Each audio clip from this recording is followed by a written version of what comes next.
Okay, so what then is the task of comparative political theory? If you've never thought about this question, it's probably worth taking some note of it, right? So, um, is the reason that we talk about political theory or that we do political theory, is it to raise perennial questions that arise in the history of political life? This was one of Leo Strauss's answers. He believed that this was actually the case, that we were confronting a series of questions that recurred through time, and it would be worth looking at what some of the historically situated thinkers in the West had to say about these questions. Or is it to find answers to our modern or current problems, right? So if we say that political theory is a purely presentist pursuit, that is to say, it's solely oriented towards thinking about contemporary issues and problems, we might be better off looking to the original site of modernity, which people like Quentin Skinner, and I would also say some people in post-colonial theory would also say is the West, like that is to say the colonial masters, in which case we need to be reading these canonical works precisely because they turned out to be so powerful now. And if political theory is to diagnose the dilemmas and conditions of modernity and our modern life, then we might be better off looking to the original site of modernity, the West, right? So people like Deepesh Chakrabarty, for example, argue that the terms and categories of European political theory, particularly those associated with the justification for colonialism, as well as resistance in Europe and America to colonial ideas, that these are actually indispensable to any vision we might have of social justice or equality, right? And if we want to advance social justice and equality, then we cannot but look to Euro-American thinkers. But of course, to this we might also respond, our problems are global. I mean, it is undeniable that our problems are global. And so too perhaps should be our canons and our resources. I speak here about Chris Goto-Jones. I cite him here on my slide, and he wrote an excellent essay, which will appear at the end. I do have a list of citations at the very end in the last slide. So Goto-Jones argued that he was learning from the Japanese thinkers of the Kyoto school, who tried to write a world history. They tried to examine the conditions for which we might write a global intellectual history. And he argues on the basis of that if our problems are global, if there are shared problems, so too should be all of our canons and resources. And I'm adding here someone like Liang Xichao, who was if you don't know him, you might not, he was a late Qing, early Republican political thinker, extremely influential and well-known public intellectual at the time.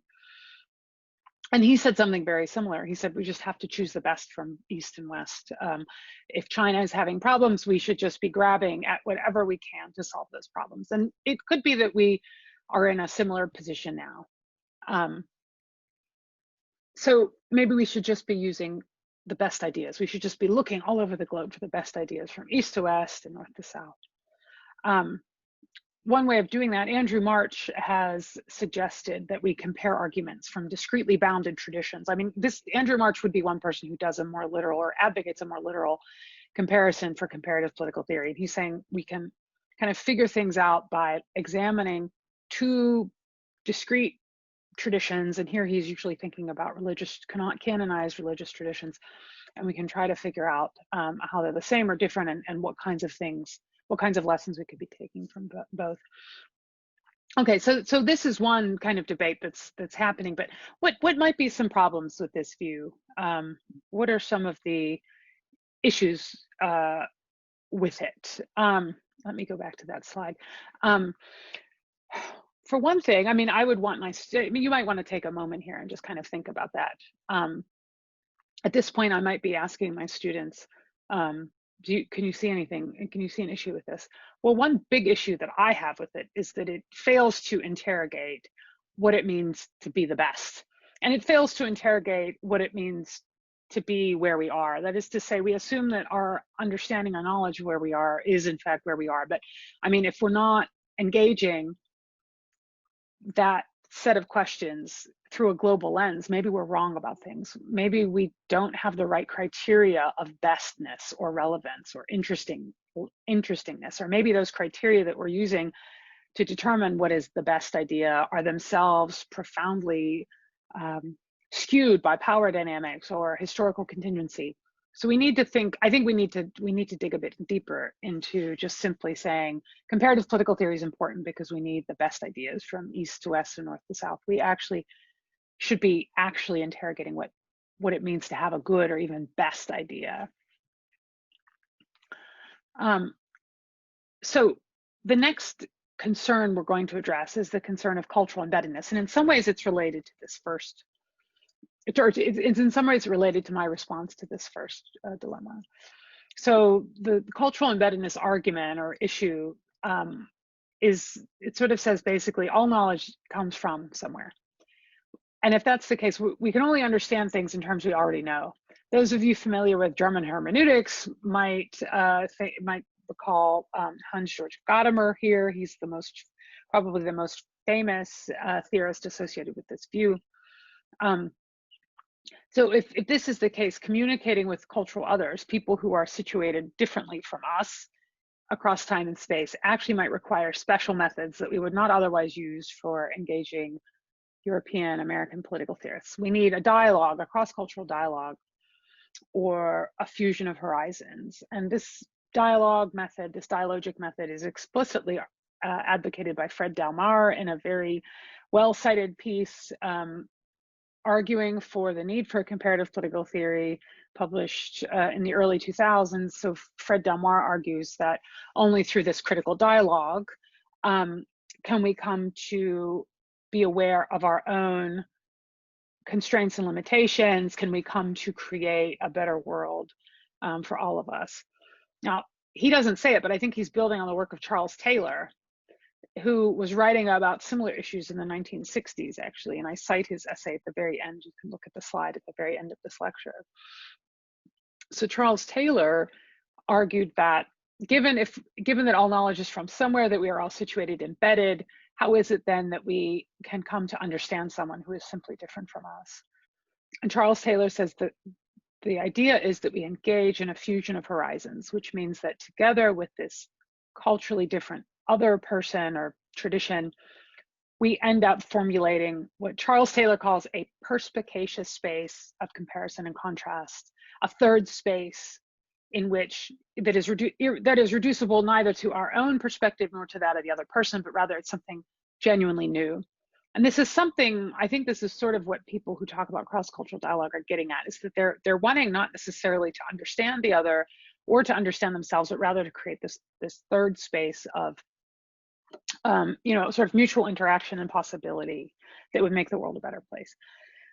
So how would this make the advancement of comparative political theory problematic or more difficult? Well, it basically says that when we study non-Western, historically marginalized forms of political thought, we end up understanding ourselves better. That is to say, we gain in self-reflexivity. We become better able to interrogate our own constraints and possibilities. We recognize, for example, that there might be other ways of doing things. We don't necessarily understand those other things, but we can recognize that that we have our own constraints in comprehending the world, and that others might see the world differently. So we do gain a greater awareness of why culturally situated others think and act as they do. And when that happens, the very idea of what political theory is transformed. It becomes something different because it's now this third space of comparison and contrast and dialogue and novelty and creating newness that is irreducible to the perspective of anyone. But I think one problem that I have with this in particular, and I'm curious to hear in your questions and in the discussion that we might have later, is this seems actually kind of underwhelming. You kind of you go through all this trouble to engage historically marginalized thought traditions. You might be learning different languages, learning not just different languages, but different grammars of thinking, different organization for texts and experience. only to then say, okay, well, all we're really getting is an enhancement of our self-reflexivity. We become better able to assess ourselves. It's also a bit navel gazing, in my opinion, if you know what I mean by that. You're literally like looking at your navel. You just sort of constantly reproducing the same discussion we've been having. You're not actually expanding it in any meaningful sense. But I think one very compelling rejoinder to my own concerns about it would be from someone like Roxane Ubin, who says that, well, part of what this cultural embeddedness argument helps us understand is that we are necessarily situated in relationships of uneven power, right? So the hierarchies of power. So there will almost always be, the conversation we stage will almost always be between non-equals. Someone will have more power for whatever reason, historically, imperially, colonially, and that we have to then understand, we have to again get greater awareness of that power dynamic. So Ubin uses this insight to say that political theory has always been and should continue to be comparative, but she means comparative in a very specific sense. She says we should realize that our analysis creates rather than assumes divisions between us, them, self, and other. That is to say, the very act of engaging someone and placing them within the conversation of political theory and calling that conversation political theory does something to that other. That is to say, we inscribe them as different or meaningful or interesting within our own conversation. So the division between us and them is created by that act of inclusion. It's not necessarily something we assume exists prior to the analysis. It's not like a bunch of things out there floating in the world that have discrete, bounded qualities to them that we just then take, like picking an apple from a tree and an orange from a tree and then saying, how are these apples and oranges different? Rather, it's the analysis itself, the drawing of these variegated thought traditions into the conversation of political theory that actually makes these divisions come up. And if that's the case, we should recognize that, we should acknowledge it, and we should affirm the possibility of such comparative analyses of and by others, right? So we should recognize that people have probably been doing something like this throughout time. Roxane Ubin's particular example is the Islamic Rihla, which is a form of travel literature. And she, in her second book, Journeys to the Other Shore, she looks at the ways in which Islamic travels and travel narratives have informed this, their own idea of theory about what is possible in politics and what is relevant, interesting, important, right? And in doing so, we avoid imperialism. We avoid making them answer our questions. We recognize that people have been engaged in this comparative project across time. We recognize that these comparisons create rather than assume divisions between us and them. And we are then in a better position to assess the extent to which the power dynamics that characterize imperialism, including knowledge imperialism, can then be, we're in a better position to sort of understand how they work and to avoid them, right? And to kind of withdraw our own allegiance to them. So I think that this is a very powerful critique. I think it's something we should always think about. We shouldn't simply rush headlong into the assumption that, well, we can just add a few non-Western thinkers to a reading list in political theory and then boom, our problems are done. Someone like Roxane Ubin would argue that that might be an imperialistic move where we're forcing them into our own conversations. Rather, we should be thinking about what is it that we are doing to them and how can we acknowledge those processes and see what insights come out of them, right? But here's, you see now I'm citing myself at this last paragraph on the slide. The question that I've always asked is, okay, so, but what if these differently situated conversations, acknowledging that, you know, we are creating the conditions of comparison just by including them in political theory, but what if they actually do make universal or more general claims? And they expect their claims to be taken seriously by us as well as by them, by their own intended audiences, right? Or what if their intended audiences, even for things written a long time ago and far, far away, what if these people or these texts actually are expecting a global audience, or they assume that they will be read by many different kinds of people throughout time? I mean, what then do we do when they make a claim to a universal truth? Are we just supposed to ignore that and say, in an anthropological fashion, oh, that's very nice, that's their mythology, like we'll just talk about it in a very abstract way about how they're doing comparison, or how we might engage them, but we're not actually going to engage the substance of their work? No, I think that we should, and here we go, this is my big response to these debates, we should actually consider the claims to truth made by alternative traditions and act on them. right? So I call this process recentering political theory. It's not decentering political theory. I think a lot of comparative political theory up until this point has been very focused on decentering political theory, trying to interrogate its core assumptions, noting its Eurocentrism, complaining about its lack of reflexivity. But what I'm calling for here is a bit different. It's recentering political theory on alternative traditions or bodies of thought, thinking about the ways in which they generate arguments, they validate evidence, how they pose questions, how they decide criteria of relevance. If we do this, if we think about that as our project, then this is my way of phrasing it, cultural difference can then be inscribed as disciplinary and not only as an object of assimilation. Now, I know that that sounds like a lot of very fancy words, but basically what I mean by that is that we become disciplined by the conversations or the modes of argument within differently cited communities of thought, such that when we produce political theory or we produce knowledge, we see ourselves as continuing what those communities have laid out. That means that we're disciplined by them. We produce knowledge in the lines that they have set out. We're not simply, that is to say, we're not simply assimilating them. We're not just simply assuming that we as political theorists exist in this given community, and then sort of like the attack of the blob in the old Hollywood movie, we just kind of like absorb them. We absorb, here's some Chinese thought here, here's some African thought here, here's some Indian thought, and just go and just absorb it into ourselves, and then somehow assume that political theory will remain unchanged. And the benefits of this approach, I argue, is that this maintains the richness of differently cited thought traditions. That is to say, there is no one Chinese perspective or African perspective, despite what many people often ask me, can you tell me the Chinese perspective on justice? No, because there's no one Chinese perspective on anything.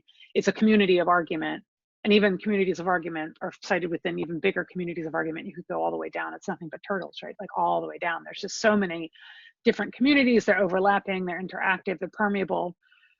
So if we can maintain the richness of those differently cited thought traditions, and we see them as communities of argument rather than as generators of answers to questions we want them to answer, then we affirm their capacity to actually formulate questions of relevance to political life and to generate their own criteria of relevance and adequacy. That is to say, they determine what is interesting, possible, relevant, interesting, important to say about politics.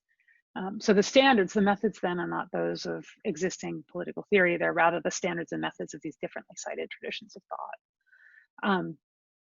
Now, of course, I've set this out in a range of work, and of course people object to it. So some of the objections that I have heard is this just appropriating their views for our own ends? That is to say, are we simply sort of rushing headlong into just adapting anything any Chinese thinker says or anything any African thinker says, and just assuming that that's what we should then think? The other issue that people often bring up is how we can maintain critical distance. So I think that these are both, these questions sort of both, these objections that I've historically had to my work or my argument here, I think these questions are a bit beside the point. How do we maintain critical distance? Well, we maintain critical distance the same way we do when we're immersed in political theory. We don't necessarily have to have, it's the criteria of argument and relevance that are generated by particular thought traditions that enable that critical distance. We can have critical distance and we can have a critical perspective even when we're immersed in a particular community. In fact, that's most people. I mean, most people are just immersed in the community of political theory. We wouldn't then say that they have no way of maintaining critical distance. So why can't we also say that of people who are immersed in the project of Chinese political thinking or Chinese political thought? And I don't know that we're necessarily just appropriating their views for our ends when we acknowledge the fact that we are being disciplined. That is to say, our thinking is being transformed, fundamentally transformed by our engagement with these texts and communities. It's nevertheless the case that questions remain. So we here conclude the part of the lecture where I sort of give an overview of the key debates in comparative political theory. And I'm sure that you can see from that there is no one question, or sorry, there is no one answer to the question of what is comparative political theory. It's a set of debates, and different people have different approaches to it. I hope that what I've given you gives you a sense of the texture, the kinds of problems that comparative political theorists are wrestling with as they attempt to expand the canon of political theory, deprocularize it, globalize the political thinking about politics. But we still have a series of questions. If I were in seminar with you, if I ever have that opportunity to discuss these with you in person, I would probably be posing these as discussion questions rather than simply telling you my views on them. But maybe at this point, I can just introduce some of these questions. And if you have questions or issues, we can discuss them in the Q&A. So what do we do about comparative political theory? What are some of the lingering questions? So what would it actually mean? I mean, this is something you might want to think about for your own personal kind of development as a political theorist or a scholar of politics. What would it mean to practice comparative political theory? What does it actually, when the rubber hits the road for your own research or your own ideas about what politics means, how is it that you would have to change? Is comparative political theory equal to decolonizing political theory? Is it something that I don't know how many of you are familiar, but of course, decolonizing the curriculum has been a major issue in the US and the United Kingdom. And so many people have actually asked me, well, are you part of this movement to decolonize the curriculum? How must our research and teaching change if we acknowledge the fact that the curriculum, the reading lists that we assign to students to teach them political theory are overwhelmingly male and white and Euro-American? So these are obviously, comparative political theory is part of that conversation, but I'm not sure that it's necessarily equal to decolonizing political theory. So for one thing, decolonizing political theory would imply that we're mainly concerned with addressing and revealing the effects of European colonialism. But of course, one of the things that I hope comparative political theory shows us is that colonialism was not shared by the entire world, and it was not shared in the same way. So not all societies experienced a form of colonization from European imperial powers. China would be one big example that was never fully colonized. And as a result, I think its political theory demands different things than does, say, much of the political theory of 20th century India, right? The ways in which you stage conversations between mainstream political theory and historically situated or contemporary Chinese political theory just has to be different, precisely because the historical conditions under which knowledge is produced in China have not been touched in the same way by European colonialism as has those of India or parts of Africa. So it's not simply a matter of decolonizing political theory. It's also about recognizing the fact that historically situated thought can also be compelling and important, that existing knowledge communities, for example, in China and in Chinese language, continue to exist and continue to generate important views of knowledge. Maybe I don't need to tell you this, but it seems like this is news to many political theorists, and I do often find myself at conferences defending the idea that, you need to know Chinese to understand Chinese political thinking, because so much current scholarship, even about historic Chinese political thinking, is still in Chinese. And I think people have trouble understanding that valuable scholarship can actually be produced in languages that aren't English, actually, which is a real shame. So it indicates just how far we have to come. I do have a blog about this where I talk about teaching Chinese political theory at the London School of Economics to primarily Anglophone, that is English-speaking students, and the kinds of questions that poses for the project of decolonizing the curriculum if you want to engage that further. But another question that we might want to consider is, does comparative political theory entail altering or destroying what we mean by political theory? Is it the case that we need to just do away with political theory entirely?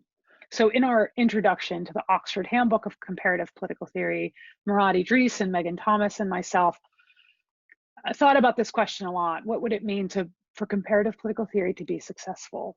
And we argued that if comparative political theory were successful, it would mean its own abolition, because it would mean that everybody is doing political theory in a decentered, deparochialized, culturally sensitive way. And Eurocentrism is no longer at the center of the discipline, right? It would mean that we no longer need comparative political theory. So comparative political theory, in a sense, is it's kind of an odd subfield it's working for its own destruction because it wants to transform the field such that it becomes irrelevant, right? Like it wants to make things better in the future so that comparative political theory isn't needed. All we would have is a truly globalized political theory. So it might be worth thinking about under what conditions that could happen. I don't think it's going to happen in my lifetime, maybe not in your lifetime, but it's dare to dream. Finally, a third question is, how can we incorporate the views of marginalized others in ways that do justice to their richness and variegation? So if we acknowledge that political theory should have a shared conversation of some kind, what are we then to do with the fact that every single thought tradition or body of thought in the world probably is as richly variegated and diverse as the one we're already teaching on our European American political theory syllabi, right? What would it mean to actually do justice to that richness and variegation? Because it's not entirely the case that at every school, for every lecture, you can have an expert on every single body of thought that ever existed. What would it actually entail? How would we have to change our teaching, and how do we have to change our research? And finally, I think the big question of comparative political theory comes down to, what does it mean to include something? How do we know when we've successfully done it? Why do we want to do it? And what does inclusion actually do to us and to the field as a whole? One process by which we include things, and this is, I think, one of the key dilemmas of political theory, is that we end up changing them. So if we acknowledge that throughout the world, throughout time, people have been asking questions about politics, but they certainly have not been doing so through the lens of political theory, the disciplinary lens of political theory, which developed as a discipline only in the 1890s. So it's a relatively modern, new thing. Whenever we engage these historical traditions or these cultural traditions, we're changing them, right? We're like encapsulating them, we're simplifying them potentially, and we're also reinterpreting them for the modern age for a different set of circumstances than those in which they originated.